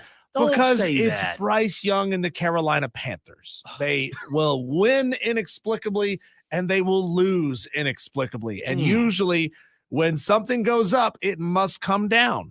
That's gravity, not the Panthers. That's gravity. Have you not seen this team? I know. I'm just trying to be positive. God, I'm trying to be They're positive. Up and down and up and down and up and down. Carolina fans out there, let's go to the phone lines before we get into the NFL this weekend. 844-326-3663. What is up, Dewey? Dewey, are you there? Dewey. Oh, did Dewey forget to pay us? Try hitting it on the. Dewey, you there? Oh, I'm here. There he is. Oh, where'd you go? What happened? I don't know, but your technician should be fired because my phone was working fine. You know, Cole is the technician, right? The technician. Well, then he needs to go to technician school. He's already been to meteorology school. He doesn't have enough time to go to technician school. Oh, but anyways, Diesel, what I was saying before, y'all, I don't know what happened. You have a bad attitude when it comes to the Carolina Panthers. Oh, okay. That's supposed to be your favorite team, and you're pooping on them. But yeah, if I would say the other day, if Bryce Young don't get it done, then he needs to go. He needs to go back to college football. But anyways, while drinking today, I realized something important I forgot to do, and it's very important. Your upset pick? I forgot to do my upset pick. Oh, because it's so difficult. You should be fired. I should be. I was fired the other day from Food Lion. But anyways, that was a long time ago. But anyways, I'm going to take. I was looking at them, and they were very difficult because I don't really care about any of these teams. But I'm going to take Toledo over Louisville. I think it's 9.5 points. Wow. That is a big swing. I think you're the only one who's taken that game. Well, I need the 9.5 points because we're running out of time, and there ain't no more picks after this because y'all got to go on vacation again. So then we won't. Do you want us to not use our vacation days? Well, at least put a best of show on or something. You make us listen to the national shows, and the national shows suck. But you realize, Dewey, that if we put something like that on, somebody's got to be here. Well, John can come in and do it. Do you want to come in and do it, Dewey? Yeah, for a small fee. How do you know John, Dewey? Well, you say his name in all his broadcasts. Oh, yeah, that's true. He's You're right. listening. Dewey, listen. Yeah, active listening. Tolo, baby. Oh. Dewey, who's your favorite NFL team, by the way? I don't know. They all suck because they're all petulant children, but I'm really thinking the Carolina Panthers are going to – all they got to do is beat Tampa Bay once.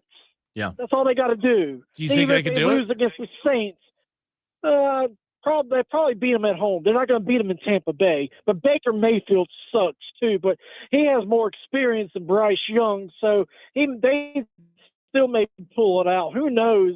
But and he says I'm negative about this. Yeah, no kidding. God, do we?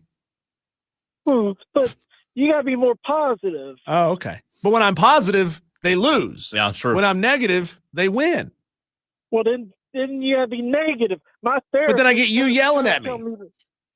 Oh, that's so fun if I don't get to yell. Oh, okay. Thanks for the call, Dewey. Thanks, Dewey.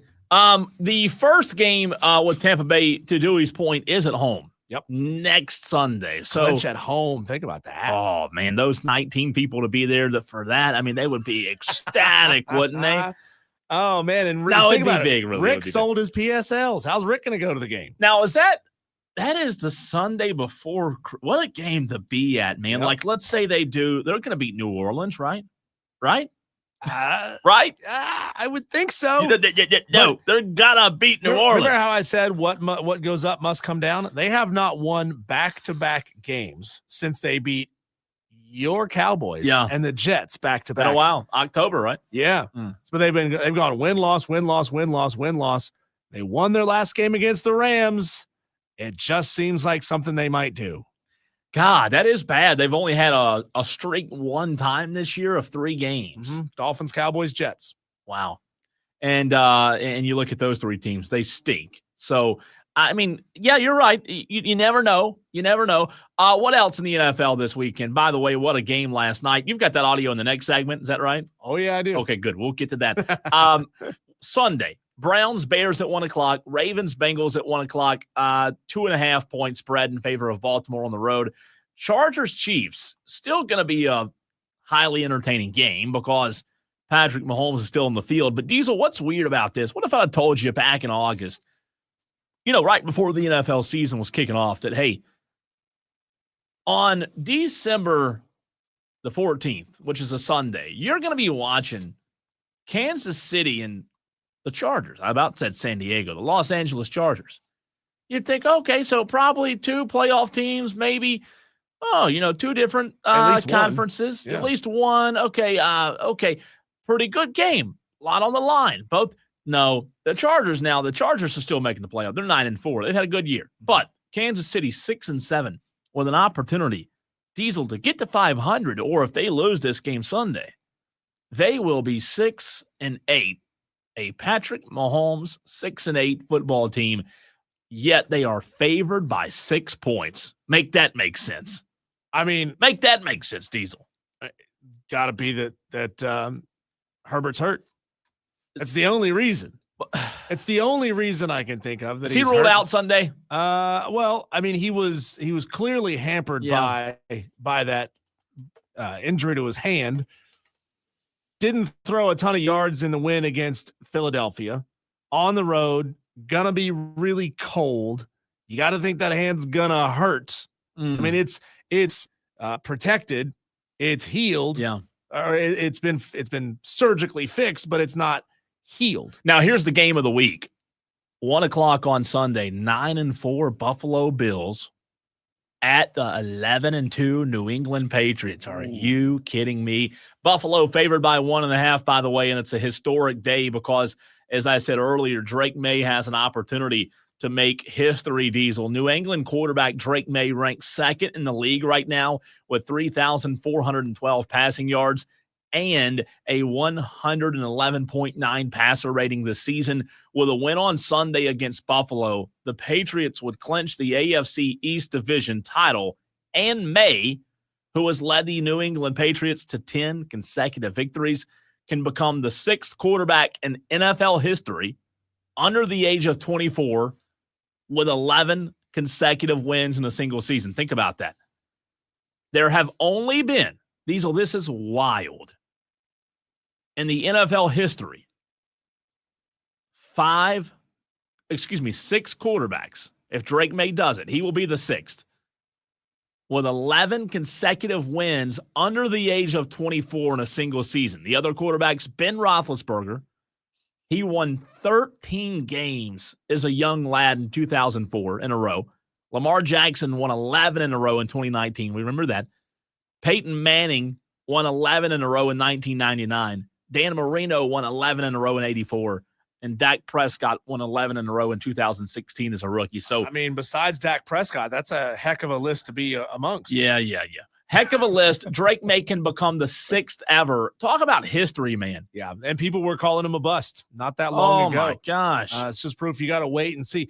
I want this one to be – I would love to see this be just one of those blizzard games, those unbelievably terrible weather football games, one of those ones you love to watch because you love to watch these guys suffer. What was it Sunday when who was the game Sunday? Was it Buffalo Sunday? It's pouring snow. It was the best. I love the snow game, man.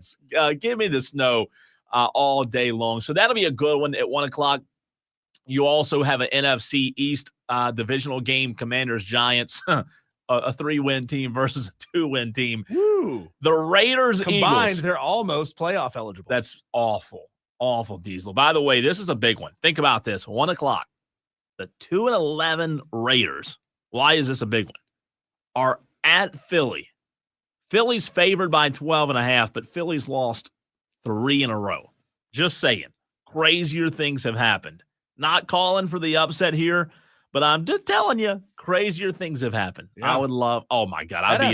That afternoon slot, though, is really good. Yeah. And by the way, Broncos, you mentioned it, Broncos-Packers. Are you kidding me? 425. That game's going to be phenomenal. Green Bay, a 2.5-point favorite. And then Lions, Panthers. What are they going to do? They're not playing at 1:00. I know. Feels weird. Text Dave Canales real quick and tell him, don't do the same thing that you did last time you played outside of the 1:00 window, right? Yeah. They're giving Dewey extra time to recover from his hangover to be able to watch this game, and I think that's nice of them. Niners have the 2-11 Titans, and the Colts play the Seahawks. That'll be a good game at 4:25. Madcraft says he's excited to see Rivers play. Good God. Old ass. Can you believe that? Rivers. And by the way, I don't know that I can ever remember this happening. There are 5 games in that 4:25 slot. Usually there's like 2 or 3. Mm-hmm. There's 5. And then 8:20, I don't know how in the world this didn't get flexed out of prime time. Vikings, Cowboys, 5-8 versus 6-1. I'm shocked that they didn't flex Dallas out and put, Packers Broncos. Yeah. I mean, are you kidding me? That's a way better football That's game. what they should have done. They should have done. And I'll say Lions, that as a Rams Cowboys is a great football game. Yeah. Take us and put us at 1:00 or 8 a.m. or whatever it is. Texter says Chiefs are 6-7. Stop. You got to do that. Good God. I'm gonna walk Texter out. Said it. That's I'm not gonna me. walk out, but then you did the thing. The 6-7 thing. Stupid thing. I'm sorry. It was said this morning in the press conference, by the way, at South Carolina. It was said. God. Yeah, no, it was. Yes, it was. Who was the caller yesterday that tried to drop it in twice? Was it Madcraft? I think it was Madcraft that tried. I'm on to you. I'm on to you, Madcraft. Right. When we come back, oh my God, the post-game press conference was spicy. Todd Bowles, the head football coach of the Tampa Bay Buccaneers, was not having any more of this lollygagging. Todd Bowles ripped his team. How many times did I have to bleep a piece of audio in 30 seconds? You're going to find out next.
on the Fan Upstate.